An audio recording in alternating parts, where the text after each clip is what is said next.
Поради истекот на мандатот на членови на органите на облиците на местната самоуправа, градоначалникот на општина Кочани Љупче Папазов донесе одлука за распишување избори за нови органи на местната самоуправа.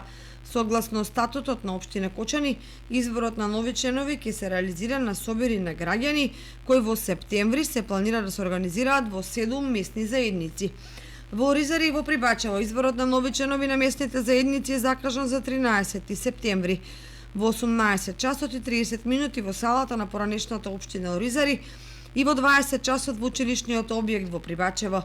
На 14 септември собир на граѓани ќе се одржи во Горни Подлог во објектот Амбуланта од 18 часот и 30 минути и во 19 часот и 30 минути во ресторански објект во селото Долни Подлог.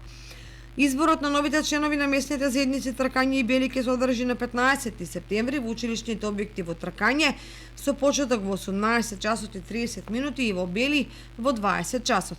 На 16 септември со почеток во 18 часот и 30 минути во ресторанскиот објект, односно во просториите на местната заедница, се планира да се одржи изборот на нови членови на местната заедница Мојанци.